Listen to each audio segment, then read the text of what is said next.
Assalamualaikum warahmatullahi wabarakatuh. Alhamdulillahi rabbil alamin. Wabihi nasta'inu ala umuri dunia waddin. Wassalatu wassalamu ala ashrafil anbiya'i wal mursalin wa ala alihi wa ashabihi ajma'in, amma ba'du. Sahabat-sahabat semua, salah satu hal penting yang wajib kita yakini terkait dengan keimanan kita adalah kita wajib mengimani perkara-perkara gaib, ya. Hal-hal gaib yang harus kita yakini keberadaannya terkait dengan keimanan kita. Jadi percaya kepada hal yang gaib itu termasuk salah satu unsur penting dalam ukuran keimanan kita dalam Islam, gitu. Itulah sebabnya kan dalam beberapa rukun iman misalnya, ya, ada hal-hal yang memang terkait dengan hal-hal gaib begitu. Iman kepada Allah, iman kepada malaikat, ya kan? Iman kepada hari akhir dan seterusnya. Itu bagian dari hal pokok dalam ajaran Islam begitu. Sesuatu yang memang harus kita yakini sebagai kaum mukminin, dan jika kita tidak meyakini itu, maka kita bisa terlepas dari keimanan yang seharusnya ada bagi kaum mukminin begitu. Oleh karena itulah maka menjadi hal yang sangat penting untuk kita mengkaji tentang perkara-perkara gaib itu. Namun kita pun harus tetap proporsional, ya. Artinya tetap harus proporsional, bisa menempatkan sesuatu pada tempatnya. Jangan sampai kita menjadi tidak proporsional ketika kita meyakini terhadap hal-hal gaib begitu. Ukurannya adalah jika sesuatu hal gaib itu dijelaskan oleh Allah dalam Al-Quran atau dalam hadis-hadis Rasulullah yang memang bisa dipertanggungjawabkan begitu, ya, maka kita wajib mempercayainya, wajib mengimaninya, ya. Jika satu perkara gaib dijelaskan oleh Allah dalam Al-Quran, maka kita wajib mempercayainya, kita wajib meyakininya.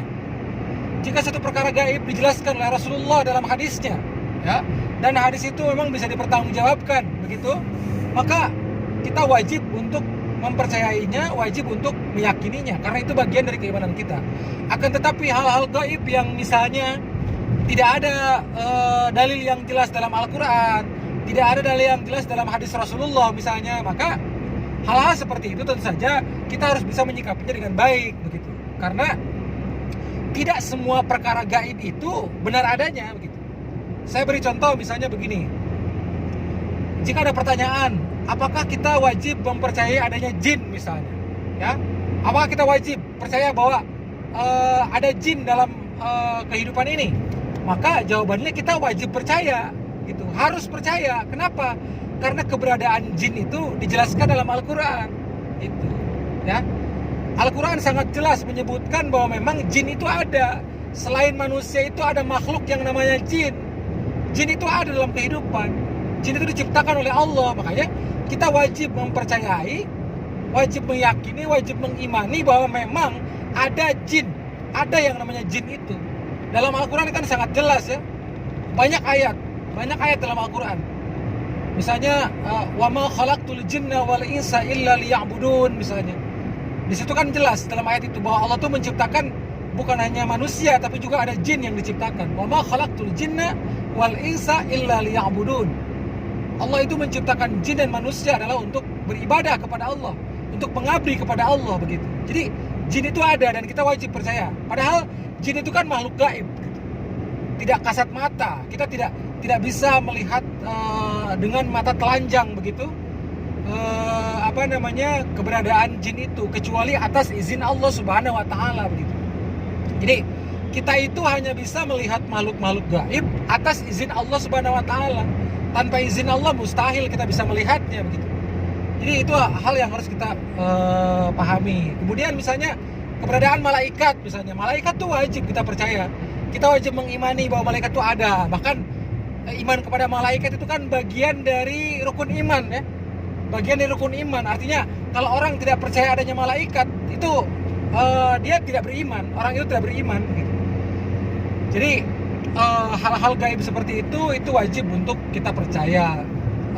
sesuatu yang memang dijelaskan oleh Allah dalam Al-Quran, dalam hadis begitu.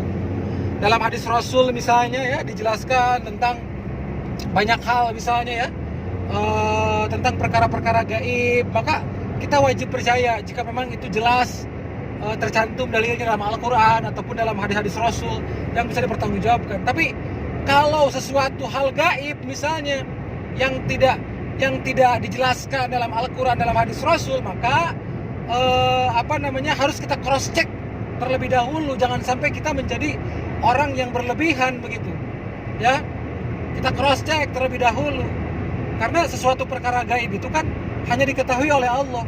Rasulullah saja sebetulnya itu hanya mengetahui perkara gaib karena atas informasi dari Allah Subhanahu wa taala.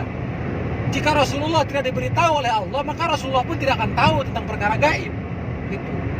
Tentang keadaan di surga, keadaan dalam neraka begitu. Itu kan perkara-perkara gaib, ya kan?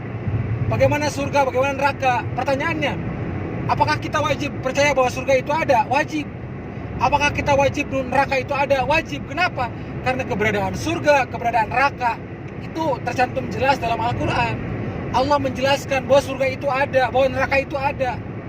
Artinya kita memang wajib, termasuk hari akhir, hari kiamat. Ini kan perkara-perkara gaib, tapi kita wajib mengimaninya, wajib mempercayainya. Jika kita mengingkari misalnya Allah, katanya misalnya kita mengatakan surga itu tidak ada, neraka itu omong kosong misalnya, maka itu sama saja dengan dia melepaskan keimanan dari dirinya. Karena perkara gaib itu memang yang sudah jelas tercantum dalam Al-Quran itu wajib kita percayai, wajib kita imani keberadaannya. Nah, akan tetapi hal-hal yang tidak diatur jelas, ya, tidak ditegaskan jelas dalam Al-Quran dan hadis Rasul, maka kita harus cross check kembali keberadaannya. Jangan sampai kita menjadi orang-orang yang tersesat, karena tidak sedikit misalnya hal-hal yang berbau kemusyrikan, ya, perbuatan-perbuatan syirik, menduakan Allah, perdukunan begitu. Itu biasanya terkait hal-hal gaib yang memang sebetulnya itu berlebihan, ya, sikap berlebihan. Ya kan, praktek-praktek bid'ah, khurafat, kemusyrikan itu kan biasanya terkait dengan hal-hal gaib yang memang sebetulnya itu berlebihan dalam beragama, karena memang meyakini sesuatu yang sebetulnya dalam Islam itu tidak ada sebetulnya. Oleh karena itulah maka kita harus proporsional dalam menyikapi hal-hal seperti itu begitu. Rasulullah saja ya itu hanya bisa mengetahui perkara gaib kalau memang diberitahu oleh Allah. Contoh misalnya ya, tentang hari kiamat, Rasulullah itu kan sampai akhir hayatnya Rasulullah itu tidak tahu kapan kiamat akan terjadi. Kapan kiamat akan terjadi? Rasulullah itu sampai akhir hayatnya tidak mengetahui hal itu. Kenapa? Karena Allah tidak pernah memberitahunya kepada Rasulullah. Rasulullah itu hanya bisa menjelaskan tentang ciri-cirinya. Ciri-ciri kiamat sudah dekat, ciri-ciri kiamat akan terjadi. Maka Rasulullah menjelaskan dalam berbagai hadisnya. Tapi ketika Rasulullah ditanya kapan kiamat, Rasulullah tidak bisa menjawabnya, karena memang Rasulullah tidak mendapatkan informasi itu dari Allah. Karena itu adalah perkara gaib, dan perkara gaib hanya diketahui oleh Allah. Rasulullah sekalipun hanya bisa mengetahui perkara gaib jika memang diberitahu oleh Allah. Jika tidak diberitahu oleh Allah, Rasulullah pun tidak mengetahuinya. Makanya ketika malaikat itu bertanya kepada Rasulullah tentang kapankah hari kiamat terjadi, Rasulullah kan menyatakan apa dalam kalimatnya? Mal mas'ul bi'alama minas sa'il, kata Rasulullah. Mal mas'ul bi'alama minas sa'il. Jadi orang yang ditanya tidak lebih tahu daripada yang bertanya.